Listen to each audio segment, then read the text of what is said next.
The evening sky turned golden as the sun began to set. Judge Thomas Wilson drove his new car down the familiar streets toward home. After a long day of hearing cases, he was looking forward to a quiet dinner, and maybe catching up on a book he'd been trying to finish for weeks. The dark blue luxury sedan purred along the road. Thomas had bought it just 3 weeks ago after saving up for years. At 52, he had worked his way up from a public defender to becoming a respected judge in the city's district court. The car was his gift to himself after 25 years in the legal system.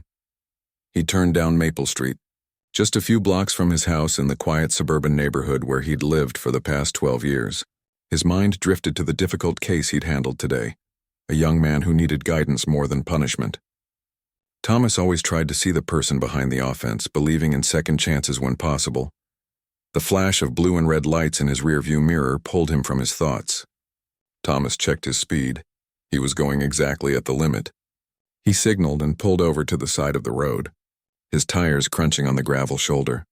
Following the routine he knew all too well, Thomas rolled down his window and placed both hands on the steering wheel where they could be seen.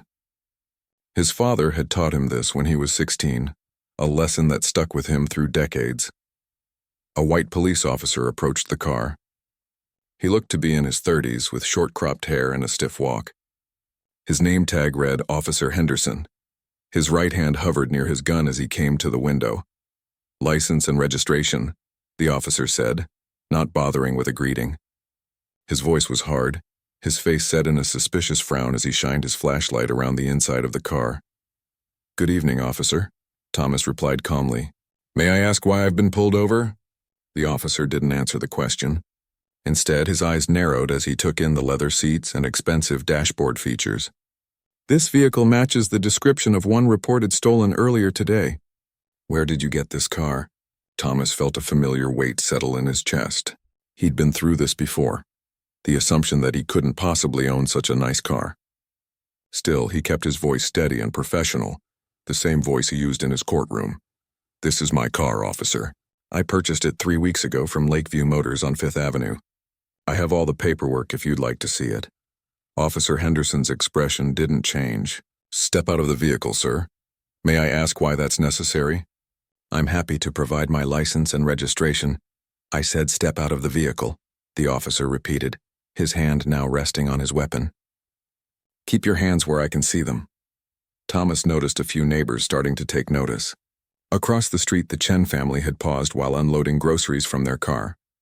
Mrs. Patel, who lived on the corner, had stepped onto her porch, watching with concern. This was his neighborhood, people knew him here. Slowly, Thomas opened his door and stepped out. He stood tall in his dark gray suit, slightly wrinkled after a full day in court. His red tie was loosened, but he still looked every bit the professional he was. "Sir, I need you to place your hands on the hood while I run the plates," Officer Henderson instructed, his tone leaving no room for argument. "Officer," Thomas said quietly, "I'm a district court judge. This is my vehicle. If you run the plates, you'll find it's registered to me, Thomas Wilson." A flicker of disbelief crossed the officer's face. "A judge?" He looked Thomas up and down, then glanced at the expensive car. Something like a sneer touched his lips. "Hands on the hood, please." By now, more neighbors had noticed what was happening. Mrs. Patel called out from her porch, "Judge Wilson? Is everything all right?" The officer's head snapped toward her voice, then back to Thomas. "You know these people?" "Yes, Officer Henderson. As I mentioned, I live in this neighborhood. That's Mrs. Patel. She brings homemade bread to the neighborhood block party every summer." Thomas could see more people gathering. The Ramirez kids had stopped their basketball game in a nearby driveway. Old Mr. Johnson had paused his evening walk, leaning on his cane as he watched from the sidewalk. A couple Thomas didn't recognize had slowed their car, the passenger clearly recording the scene with a phone. The officer seemed thrown off but wasn't ready to back down. "I still need to see your license and registration." "Of course," Thomas replied. "My license is in my wallet in my inside jacket pocket." "May I reach for it?" After receiving a tense nod, Thomas slowly reached into his jacket and pulled out his wallet. He handed over his driver's license, which clearly showed both his name and his title as a judge. Officer Henderson studied the license for a long moment, his forehead creased. "Stay here," he finally said, Walking back to his patrol car with the license in hand, Thomas stood beside his car, feeling the stares of his neighbors. The mixture of emotions was all too familiar: frustration, humiliation, and a deep weariness. No matter his position, his education, or his contributions to society, moments like these reminded him that some people would always see his skin color first. From where he stood, Thomas could see Officer Henderson talking on his radio in the patrol car. The officer's face changed as the conversation continued, his eyes darting back to Thomas several times. After what felt like forever but was probably only 6 or 7 minutes, the officer emerged from his car and approached Thomas again. His demeanor had shifted slightly, less aggressive but nowhere near apologetic. "Judge Wilson," he said, returning the license, "there's been a misunderstanding. We had a report of a stolen vehicle that matches this description."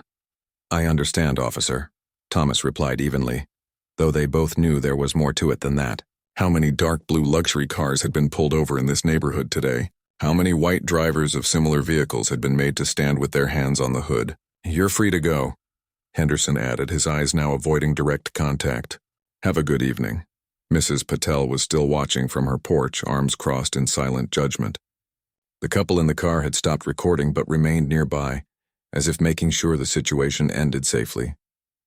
Thomas took a deep breath. He could feel his heart pounding despite his outwardly calm demeanor. 20 years on the bench ruling on cases day after day, and still he could be treated like a criminal on his own street. "Officer Henderson," Thomas said as the younger man turned to leave. "I'd like your badge number, please." The officer stiffened but recited his badge number clearly. Thomas committed it to memory. "Thank you," Thomas said. "Have a good evening."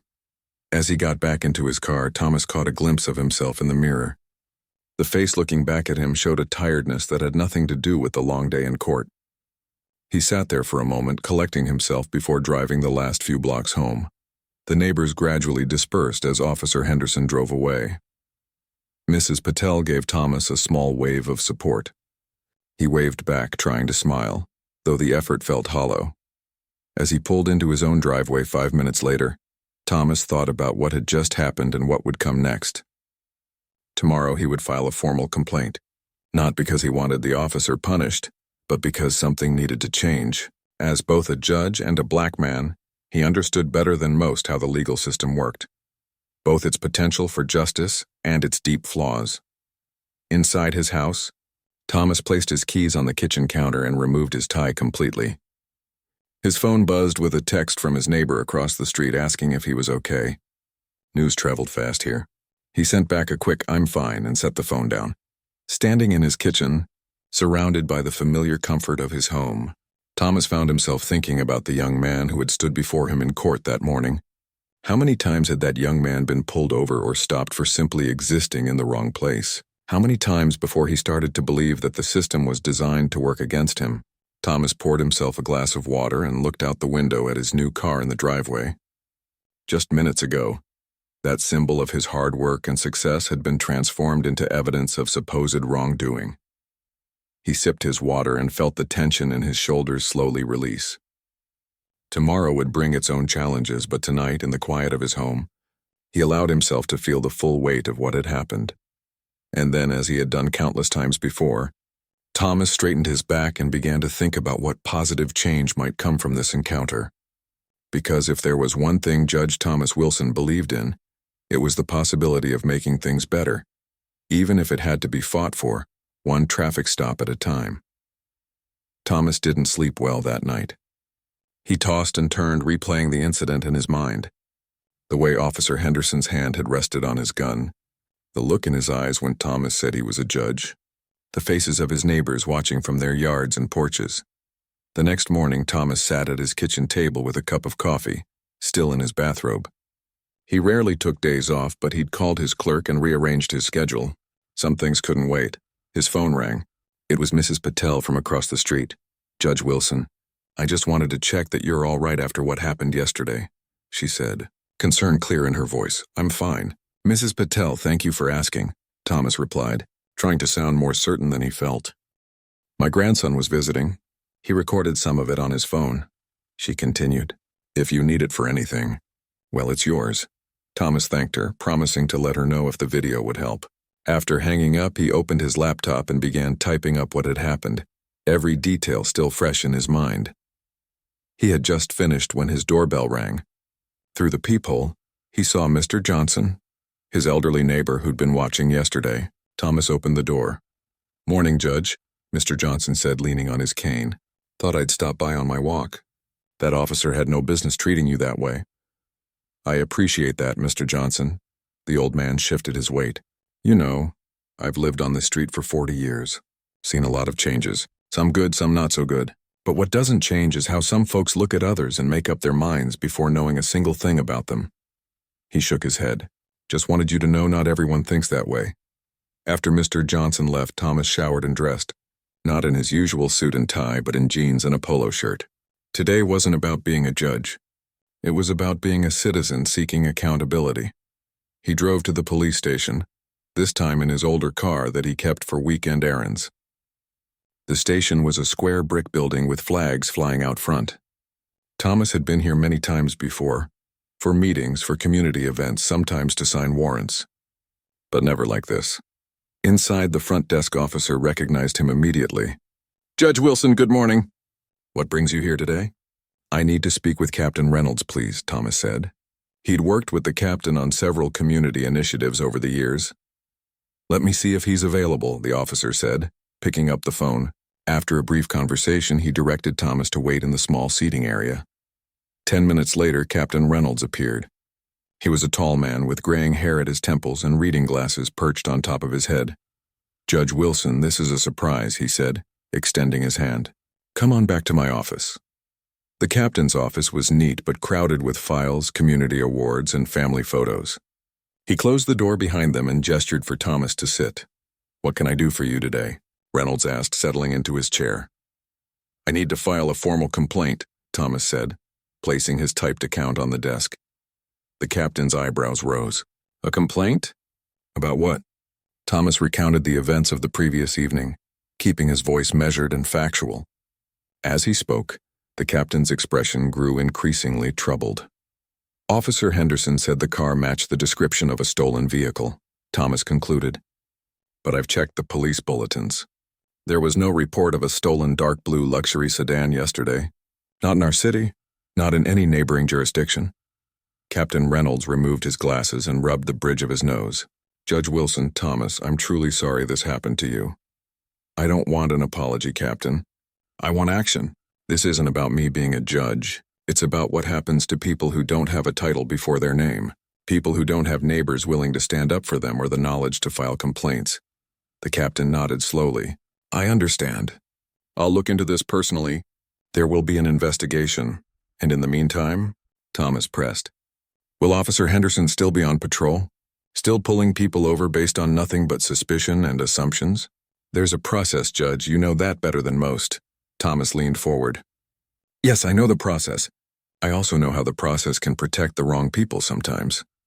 As they continued talking, raised voices came from the hallway outside. Thomas recognized one of them immediately. "Officer Henderson, I'm telling you, I did everything by the book," Henderson was saying to someone. "How was I supposed to know he was actually a judge?" The door to the captain's office wasn't completely closed. Thomas and Captain Reynolds exchanged glances as the conversation outside continued. "That's exactly the problem, Will," another voice responded. "You assumed he stole that car based on what? The fact that he was black in a nice car? In what world is that by the book? It matched a description. You know how many cars get stolen in this city? Show me the report then. Show me exactly where a dark blue sedan was reported stolen yesterday." There was a pause, followed by, "Look, information comes in all the time. Maybe it wasn't formally filed yet." Captain Reynolds stood up and opened his door fully. Officer Henderson stood there with another officer, an older black man Thomas recognized as Lieutenant Washington. "Gentlemen," the captain said, "is there a problem?" Both officers straightened up. Then Officer Henderson noticed Thomas sitting in the office. His face went pale. "Judge Wilson is here filing a complaint about an incident last night," Captain Reynolds explained. "Since you're both here, why don't we discuss this together?" The four men gathered in the captain's office. Lieutenant Washington sat next to Thomas, while Officer Henderson took the chair farthest from the door, his body language defensive, Officer Henderson, Captain Reynolds began. Judge Wilson claims you pulled him over last night, stating his vehicle matched the description of a stolen car. Can you confirm this? Henderson nodded stiffly. Yes, sir. And what was the source of this information about the stolen vehicle? The officer shifted in his seat. I received information over the radio earlier in my shift about a luxury sedan reported stolen. Lieutenant Washington leaned forward. I've checked all bulletins and reports from yesterday. There was no such report. Officer Henderson's face flushed. Maybe I misunderstood the description or maybe, Thomas interrupted quietly, you saw a black man driving an expensive car and decided that couldn't possibly be right. The room fell silent. Henderson looked at the floor. I want to be clear, Thomas continued. I'm not here because I want Officer Henderson fired. I'm here because I want things to change. How many people get pulled over like this every day? People who don't have the protection of a title or position? People who might react out of fear or frustration and then find themselves in even worse trouble? Lieutenant Washington nodded. He's right. We've been talking about this problem for years, but talking isn't enough anymore. Captain Reynolds tapped his fingers on his desk, thinking, here's what we're going to do. Officer Henderson, you're on desk duty pending a full review of this incident. He turned to Thomas. Judge Wilson, I'd like your help with something. We've been trying to revamp our training on community relations and implicit bias. Would you be willing to be part of that? Thomas hadn't expected this. He'd come ready for resistance, for the blue wall to close ranks. What exactly are you proposing? A partnership between the court and our department. Real training, not just checking boxes. And maybe... The captain paused, considering his next words carefully. Maybe a community review board with actual teeth. Lieutenant Washington looked surprised. Captain, are you serious? The union will fight that tooth and nail. Let them, Reynolds said firmly. Things have to change. Better it comes from within than be forced on us from outside. Officer Henderson finally spoke up. Don't I get a say in any of this? Yes, Thomas answered before anyone else could. You get to decide how you respond to this moment. Whether you see it as an attack on you personally or an opportunity to be part of something better. Henderson met Thomas's gaze for the first time. There was still defensiveness there, but also something else. Uncertainty, perhaps even a glimmer of reflection. As Thomas left the police station an hour later, he felt different than when he'd arrived. Not completely satisfied. This was just the beginning of a long process, but hopeful. Sometimes change started with one person being treated unfairly. Sometimes it started with one complaint, one conversation, one moment when people who usually found themselves on opposite sides sat down together. In his car, Thomas checked his phone. There were 3 text messages from neighbors asking how they could help. A voicemail from Mrs. Patel saying her grandson had already uploaded the video to social media, and it was starting to spread. And an email from a local reporter requesting an interview. This was no longer just about one traffic stop. It had become something bigger. Thomas started his car, thinking about what he would say to that reporter, how he would frame what had happened not as a grievance but as an opportunity. An opportunity to open eyes, to challenge assumptions, and maybe, just maybe, to build something better out of an all-too-familiar moment of injustice. The video spread faster than Thomas could have imagined. By evening, local news stations were running clips of Officer Henderson making him put his hands on the hood of his own car. The neighbors' recordings captured the officer's dismissive tone when Thomas identified himself as a judge. Social media exploded with comments, shares, and heated debates. Thomas sat in his living room, remote in hand, watching himself on the 6 o'clock news. It was surreal to see his private humiliation played out for public consumption. The anchor's voice was solemn as she introduced the story. Tonight, we have exclusive footage of a local district court judge being pulled over and questioned in his own neighborhood. Judge Thomas Wilson was driving home when an officer stopped him, claiming his car matched the description of a stolen vehicle. The screen showed the video, somewhat shaky but clear enough. Thomas could be seen standing with his hands on the hood while Officer Henderson checked his license. The camera zoomed in on his face, calm on the surface but with tension visible in his jaw and eyes. His phone rang. It was his daughter Lisa calling from college 3 states away. Dad, are you okay? My roommate just showed me a video of you on her phone. It's everywhere, Thomas sighed. I'm fine, honey. It wasn't the first time something like this has happened. just the first time it was caught on camera. "That's exactly what makes me so angry," Lisa said, her voice tight with emotion. "How many times have you dealt with this kind of thing and never said anything?" "I knew it happened, but seeing it—" She trailed off. "I know," Thomas replied softly, "but maybe this time something good will come from it." After talking with Lisa, Thomas turned off the TV and sat in the growing darkness of his living room. His phone kept lighting up with notifications, text messages, emails, calls from friends and colleagues, even a few reporters trying to get an exclusive interview. A knock at the door roused him from his thoughts. It was Lieutenant Washington from the police department. "Judge Wilson, sorry to bother you at home," the lieutenant said, standing on the porch. "I thought you should know what's happening." "May I come in?" Thomas invited him inside. The lieutenant declined coffee, looking uncomfortable in the judge's home. "The video has caused quite a stir," Washington said, getting straight to the point. The mayor called the captain directly. "There's going to be a press conference tomorrow morning." "And what will be said at this press conference?" Thomas asked. "That's partly why I'm here. They want you to be there. To show unity," they said.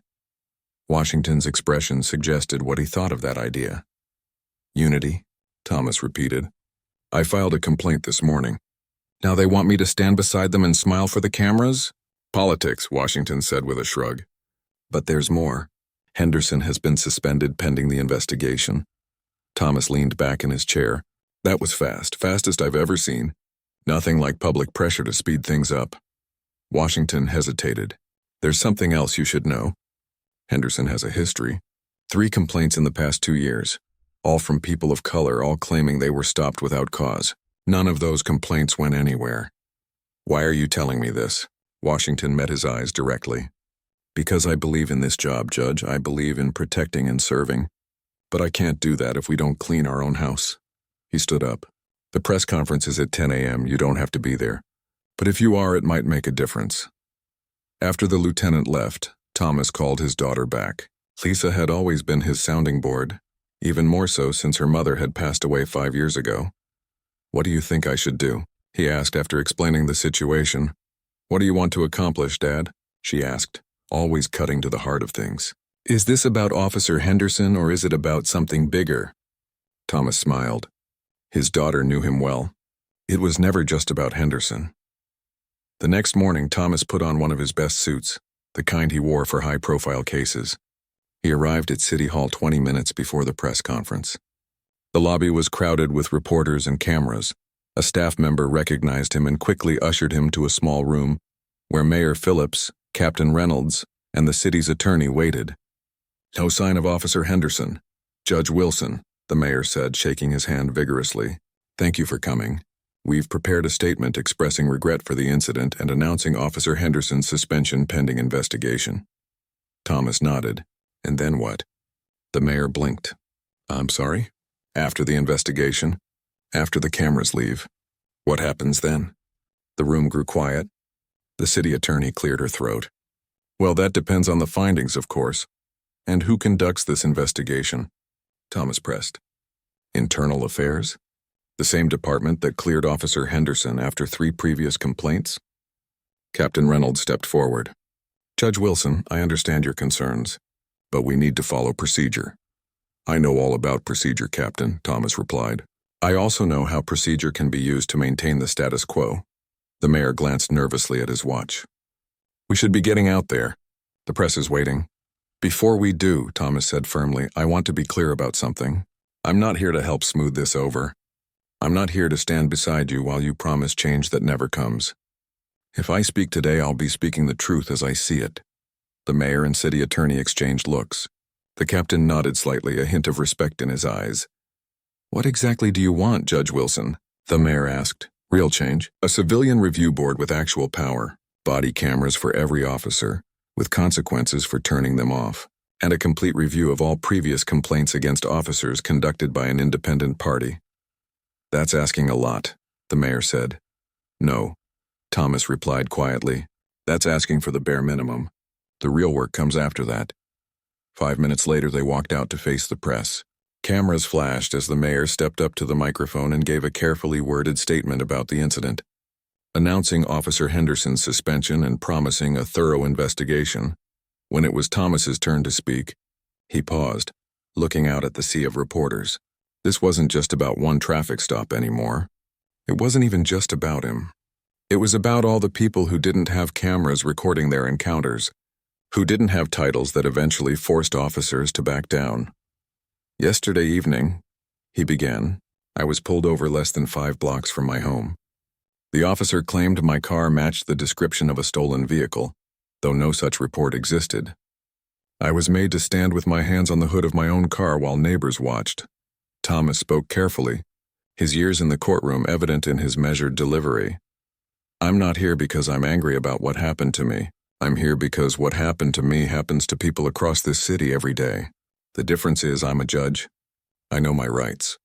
I have neighbors who recorded the incident. I have the ability to file complaints and speak at press conferences. He looked directly into the cameras. Officer Henderson isn't the problem. He's a symptom of a system that allows these incidents to continue without consequence. 3 previous complaints against this officer were dismissed. How many more across the department? How many people have simply given up on expecting fair treatment? The mayor shifted uncomfortably beside him. Thomas continued, I've spent my career believing in justice. I still do. But justice requires truth, accountability, and change. Today, the mayor has agreed to establish an independent civilian review board with real authority. Every officer will wear a body camera that cannot be turned off during encounters with the public. And all previous complaints will be reviewed by an independent commission. This was the first the mayor had heard of his agreement to these measures. But with cameras rolling, he could hardly object. His tight smile and slight nod were captured by every news outlet present. This isn't the end, Thomas concluded. It's just the beginning. Real change comes from all of us, law enforcement and citizens, working together to build a system that truly protects and serves everyone equally. As questions shouted from reporters filled the air, Thomas stepped back from the microphone. He'd said what he came to say. Now the real work would begin. Later that day, as Thomas walked into his courtroom, he noticed something different. The officers present, there for security or to testify in cases, looked at him differently, some with respect, others with wariness. Word had spread quickly through the department. As he took his seat at the bench, Thomas thought about Officer Henderson. The man had made a mistake, several of them, in fact. But this wasn't just about punishing one officer. It was about changing a culture, a system that allowed those mistakes to happen again and again without consequence. Thomas called his first case of the day. A young man stood before him, charged with a minor offense. The arresting officer gave his testimony, and as he did, Thomas watched him closely. Was this officer fair? Did he treat this young man with the same respect he would show anyone else? These were the questions Thomas would be asking from now on. Not just in traffic stops, but in his courtroom, in public meetings, in every space where power met vulnerability. The incident had changed him, not made him bitter, but made him more determined, more aware of his responsibility not just to apply the law, but to ensure the law itself was applied fairly. As he listened to the case before him, Thomas made a silent promise. This would not be a story that flared bright with outrage and then faded away. This would be a beginning, difficult, uncomfortable, but necessary. A beginning that he hoped might lead to something better for everyone. 2 weeks passed. The story had spread beyond their city, picked up by national news outlets. Thomas had declined most interview requests, preferring to work behind the scenes rather than become the face of yet another viral moment of injustice. It was Tuesday afternoon when his clerk knocked on his chamber door. Judge Wilson, there's someone here to see you. He doesn't have an appointment? Thomas looked up from the case files he was reviewing. Who is it? Officer Henderson, sir. Thomas set down his pen. This was unexpected. Send him in. Officer Henderson entered the room looking different than he had that night on the street. He wore civilian clothes, khaki pants and a blue button-down shirt. Without his uniform and badge, he seemed younger, less certain of himself. Judge Wilson, he said, standing awkwardly just inside the door. Thank you for seeing me. Thomas gestured to the chair across from his desk. Have a seat, Officer Henderson. Just Henderson is fine. Or will. I'm not sure I'll be an officer much longer. Thomas studied the man's face. There were dark circles under his eyes, and he hadn't shaved in a few days. What can I do for you, Mr. Henderson? Henderson took a deep breath. I wanted to apologize in person, not because my lawyer told me to or because it might help my case, but because I've been doing a lot of thinking these past 2 weeks. Thomas said nothing, waiting for him to continue. When I pulled you over, Henderson went on, I told myself it was about the car, that I was just doing my job. But I've been forced to look at my record, at the pattern of who I stop and who I don't. He looked down at his hands. It's not comfortable to face that. No, Thomas agreed quietly. It's not. The department has put me through 3 days of what they're calling intensive bias training. Honestly, at first I was angry about it. Felt like I was being made an example of because your case got attention. Henderson looked up, but then something happened. The instructor showed us data from our own stop records. Mine showed that I pulled over black drivers at 4 times the rate of white drivers. I tried to explain it away. Patrol areas, time of day, whatever. But the numbers didn't lie. Thomas leaned back in his chair. And now? Now I'm trying to understand why. Why I saw your car and immediately thought it might be stolen. Why I didn't believe you when you said you were a judge. Henderson's voice grew quieter. My dad was a cop. His dad, too. I grew up hearing stories, seeing things a certain way. I never thought of myself as prejudiced. But actions speak louder than words, right? Thomas nodded slowly. They do. I don't expect forgiveness, Henderson continued. I wouldn't be here if your complaint hadn't forced me to look at myself. But I wanted you to know that at least one officer is thinking differently because of what happened. Thomas considered his next words carefully. What will you do now? If you don't remain an officer? Henderson shrugged. I don't know. The review board meets tomorrow. Internal Affairs completed their investigation. They found that I had no basis for the stop, that it was part of a pattern. He looked Thomas in the eye. They're right. After Henderson left, Thomas sat at his desk for a long time thinking. The man had seemed genuinely remorseful, genuinely changed by the experience. But was one man's awakening enough? Would anything really change beyond this one officer? That evening, Thomas received a call from Lieutenant Washington. Judge Wilson, I thought you should know before tomorrow's hearing. The Civilian Review Board has been formed, faster than anyone expected. The mayor was true to his word, at least about that. Who's on it? Thomas asked, knowing the composition would determine whether the board had any real power. Community leaders, civil rights attorneys, a retired judge, people with backbone. And they want you to testify tomorrow about your experience and recommendations for department-wide changes. Thomas agreed to appear. After hanging up, he called his daughter to tell her the news. That's great, Dad, Lisa said. But what about Officer Henderson? What do you think should happen to him? It was a question Thomas had been wrestling with. I don't know, he admitted. Part of me thinks he needs to face consequences. Another part wonders if keeping him on the force but changed might do more good than pushing him out. Tough call, Lisa said. Whatever you decide, I'm proud of you for speaking up. Not just for yourself, but for everyone this happens to. The next morning, Thomas arrived at City Hall for the review board hearing. The room was packed. Community members, officers, reporters. Officer Henderson sat alone at a small table, his attorney beside him. The board chairperson, Dr. Clark, a respected community leader and retired professor, called the hearing to order. We're here today to review the complaint filed by Judge Thomas Wilson against Officer William Henderson. Both parties are present. We'll hear testimony, then make our recommendation to the police chief. Thomas was called first. He described the incident clearly and factually, the same way he would expect testimony in his own courtroom. He didn't embellish or minimize what had happened. Judge Wilson, Dr. Clark asked when he finished, based on your experience both with this incident and as a judge familiar with our justice system, what changes would you recommend to prevent similar incidents? Thomas had given this considerable thought. First, data transparency. Every stop, every arrest should be recorded with demographic information and made public. Numbers don't lie, as Officer Henderson himself discovered. He continued, second, meaningful consequences for pattern behavior, not just when videos go viral, but every time. And third, Thomas looked directly at Officer Henderson as he spoke. A path to redemption. People can change. I've seen it in my courtroom. Sometimes the people who have made mistakes become the strongest advocates for doing things right. When it was Henderson's turn to speak, he didn't try to defend his actions. I was wrong, he said simply. The stop was based on assumptions, not facts. And it wasn't an isolated incident. I've had to face that my decision-making has been influenced by biases I didn't want to acknowledge.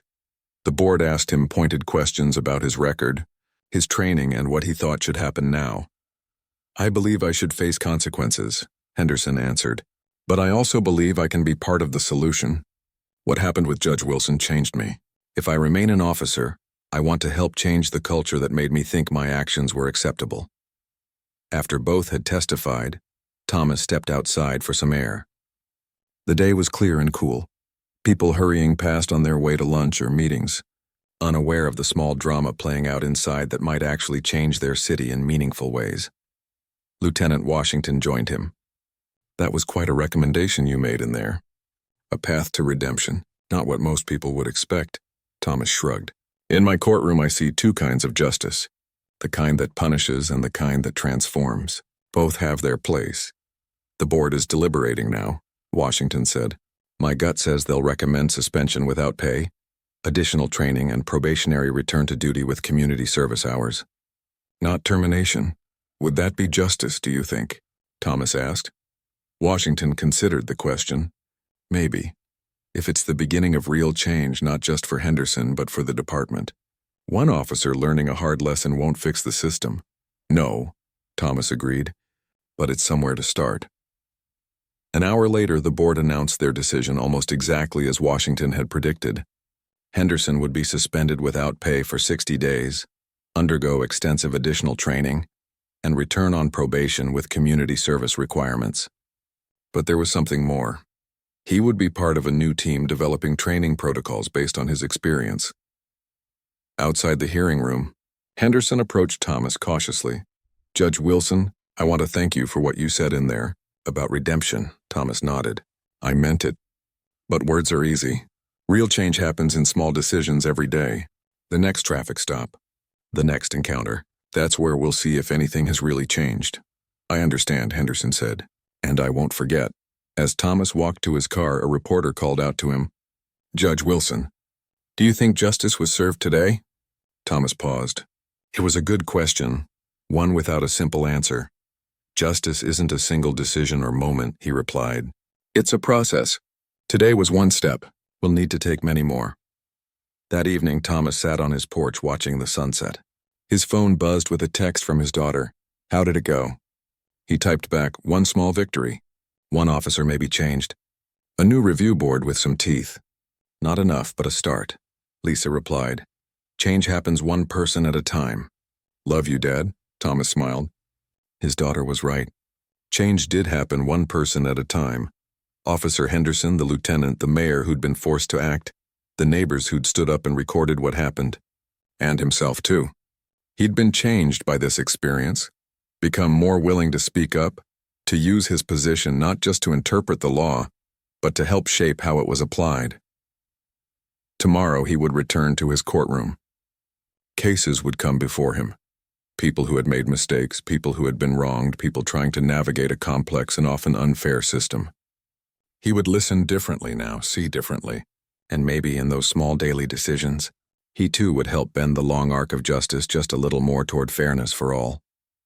6 months had passed since that evening when Thomas was pulled over just blocks from his home. Autumn had given way to winter, then to spring, and life had moved on. But some things had changed in ways both visible and invisible. Thomas pulled into the community center parking lot, noticing the crowd already gathering inside. Tonight was the first formal meeting of the city's Police Community Relations Council, a direct result of what had happened that night. Thomas had agreed to serve as co-chair alongside Captain Reynolds, bringing together voices from all parts of the city. As he walked toward the entrance, he spotted Officer Henderson, now back on active duty, helping an elderly man navigate the icy patches on the sidewalk. Henderson nodded in greeting as Thomas passed. There was a new awareness between them, not quite friendship, but a mutual recognition of how their lives had become unexpectedly intertwined. Inside, the community center hummed with conversation. Community activists chatted with officers in uniform. Local business owners and teachers found seats alongside city officials. Thomas's neighbor, Mrs. Patel, waved from across the room where she sat with her grandson, who had recorded the original video. Lieutenant Washington approached, extending his hand. "Judge Wilson, good turnout tonight." "Better than I expected," Thomas agreed, surveying the diverse crowd. "People care about this issue. They just needed a space to talk about it honestly." Washington lowered his voice. "Henderson's group starts tonight too." Down the hall, Thomas nodded. As part of his return to duty, Henderson was leading a support group for officers willing to examine their own biases and discuss difficult encounters. It had been Henderson's idea, one that surprised many in the department. Captain Reynolds called the meeting to order and Thomas took his place at the front of the room. The energy was palpable, a mix of hope, skepticism, and determination. 6 months ago, Thomas began, I was pulled over near my home in an encounter that many of you have seen on video. What could have been just another unfortunate incident instead became a catalyst for change in our city. He gestured to the room around them. Look at who's here tonight. People who might never have spoken to each other are sitting side by side, ready to do the hard work of building trust and understanding. Thomas outlined the progress made so far, the civilian review board that had already heard 12 cases, the new body camera policy with strict consequences for non-compliance, the release of stop data showing racial disparities that could no longer be ignored or explained away. But we have much further to go, he continued. Tonight we're here to listen to each other's experiences and perspectives, to understand how policing affects different communities differently, and to find a path forward together. The discussion that followed was sometimes heated, sometimes emotional, but always respectful. A young black man described being pulled over 5 times in 1 month. An officer spoke candidly about the fear and split-second decisions that came with the job. A mother shared her anxiety each time her teenage son drove the family car. Throughout the evening, Thomas watched Henderson, who sat quietly in the back, listening intently. Occasionally he would jot something in a small notebook. When the formal meeting ended, many people stayed, breaking into smaller conversations.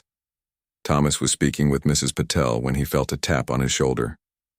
He turned to find a young woman he didn't recognize. "Judge Wilson? I'm Amy Lee from the State Attorney General's office. Do you have a moment?" They stepped aside, and she explained that the AG was forming a statewide task force on policing reforms. "What's happening in your city is remarkable. We'd like you to consider joining the task force to help implement similar changes across the state." Thomas promised to consider it, feeling both honored and overwhelmed. What had begun as a personal humiliation was expanding into something he never could have anticipated.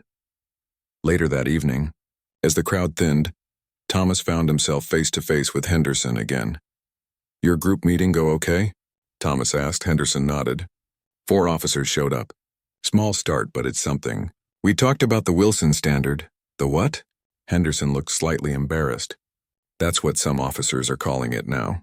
When they're about to make a stop, they ask themselves, would I pull over Judge Wilson for this?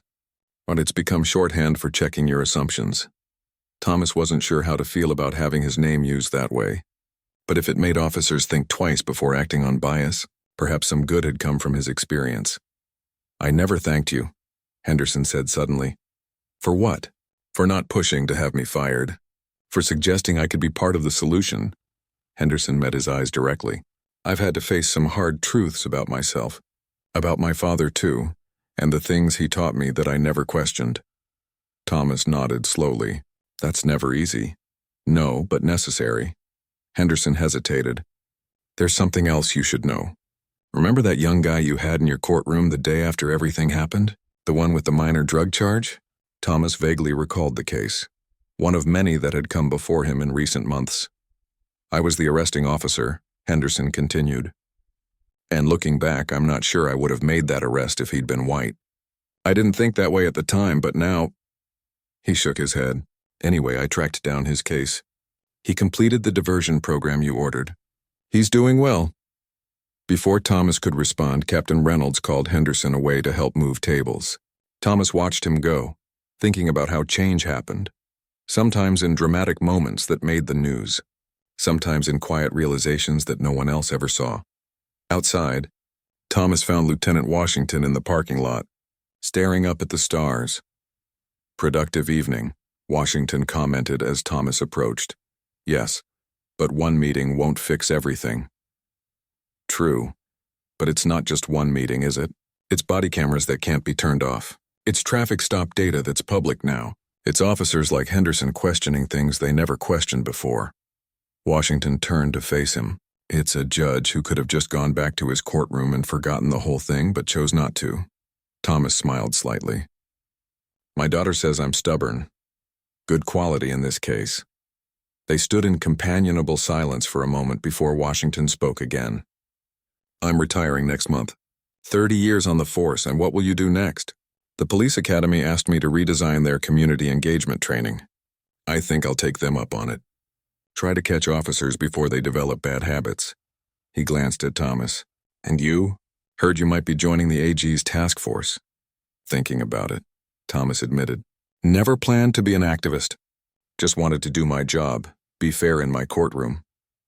Sometimes life has other plans, Washington observed.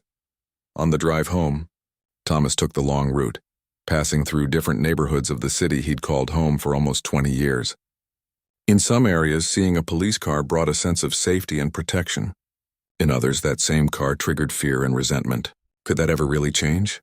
He thought about Officer Henderson's support group, about the community meeting, about the young officers who would be trained differently because of what had happened. Small steps, perhaps, but real ones. As he turned onto his street, Thomas noticed a patrol car parked near his house. For a split second, old anxiety flared. Then he recognized Lieutenant Washington's vehicle. The lieutenant stood talking with Mr. Johnson, the elderly neighbor who had come to Thomas's door the morning after the incident. Thomas pulled into his driveway and joined them. Just introducing myself to your neighbor, Washington explained.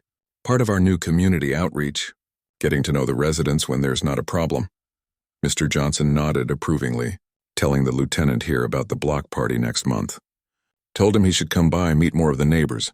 Good idea, Thomas agreed. After they said their goodnights, Thomas went inside and called his daughter to fill her in on the evening's events. So they're calling it the Wilson Standard? Lisa laughed. You're famous, Dad. Hardly, he replied. But if it makes even one officer think twice before making an assumption, I'll take it. Are you going to join that state task force? Thomas sighed. I don't know. It's a big commitment. I'd have to cut back my court schedule. But think of the impact you could have, Lisa pointed out. What happened to you was awful, but look at all the good that's coming from it. After they hung up, Thomas sat on his back porch, listening to the spring peepers in the distance. He thought about how a single moment could change so much. That traffic stop had altered not just his own life but Henderson's, the department's procedures, and maybe the lives of countless people who would never know his name. The path forward wasn't clear or simple. Change came slowly, unevenly, with setbacks and resistance. But sitting there in the quiet of the evening, Thomas felt something he hadn't expected to feel when this all began. Hope. Not blind optimism that everything would suddenly be perfect, but a grounded hope based on the real changes he'd witnessed over the past 6 months. Officers questioning their assumptions, communities finding their voices, people on both sides willing to do the uncomfortable work of listening and changing. Tomorrow, Thomas would call the Attorney General's office and accept the position on the task force. He would take what had happened here, the pain and the progress, and help spread it further. Because justice wasn't just what happened in his courtroom, it was what happened on the streets in police cars, in community centers where people gathered to find common ground. It was what happened when a routine traffic stop became something more, a moment of reckoning, and then a catalyst for change. A single stone creating ripples that continued to spread in ways no one could have predicted, touching shores and